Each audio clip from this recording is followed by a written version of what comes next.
Hi there, and welcome back to chapter 4, lecture number 16. So in the previous video we made separated grass patches. So we made single object of each strand patch. There was a plane combined with the patch and we converted it. So now we have all these patches and I want to change the material a bit. So adding a translucency shader to cause some green color from the grass, so we have a more realistic effect when we're going to use this as a particle system. So I like to work with the shading workspace, so select it and select just a random patch. So I prefer this one, and to show you the effect I like to zoom in a little bit, control point, so we can zoom in even more, and let's make a selection, control B. For some reason this screencast keeps disabling. Alright, so what I do is Control B and we make the selection. Alright, so right now we only use a grass diffuse and we have all standard values, and when we make a render and we have to wait for the HDRI to load, you will see the grass strand patch, but it will look a little bit like plastic because there is no translucency. So this is a little bit too much. Look at that. So this is a nice view. So with plastic, I mean, there is a nice shiny color on the grass strand, but it's very thick. So by adding a translucency shader, this will be fixed.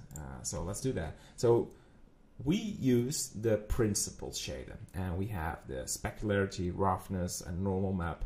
So we keep the default settings because it works perfect for the grass. We will add some variation on the terrain later, but this looks good by default. We only have to import the translucency. By doing that, we go to add shader and go for translucent BSDF. So don't swipe it with transparent, you need a translucent. So we need to combine these two together, but we have just one input. To do that, you go to add shader and you go to mix shader. And this allows us to combine these two. It's a sort of a color mix, but then for shading.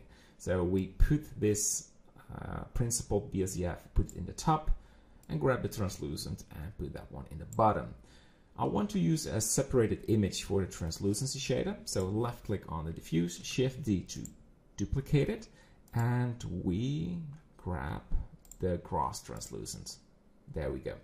So put this color output in the color and grab the shader output and put this in the surface.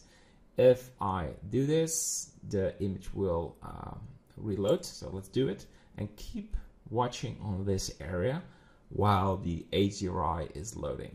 There will be a significant change on how this will look. So it now looks a little bit more diffused and it is casting the light through it.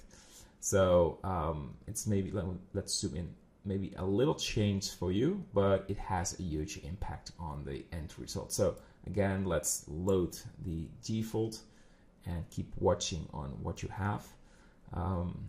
Small changes makes the difference, so that's the same for this. So you can see there's a lot of specularity on this strand, so there is almost no color mixing because of it has a lack of translucency. But now combined with the translucency, it will cast the light through it. And if you have like thousands of these grass patches, it will have a huge impact. So sort of less specularity, but more color blending, exactly what we want. And of course, we can even increase this value or decrease it, but I like to see the final result if we have it all together. So zoom out, go to solid mode, and Control Alt B to remove this render view. It will be a little bit confusing. So we've made a grass strand called grass set _01 for the collection. So we are now ready to import these grass patches on the terrain. I'm we will do one more thing on the terrain. Let's disable this grass strand. So now, well, disable the whole nature and activate the terrain. There it is. And you can activate the building if you like.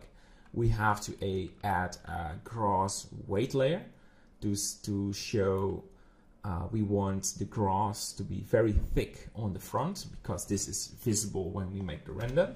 So we want to have a lot of grass right there, but the more you go to the distance, we want to fade it away, so you won't have so many grass patches all over the place. That will be useless. So we will use weight paint for that as well. So this is the end of this lecture. So in lecture 17, we will focus on the weight painting for the grass. All right, see you there. Bye-bye.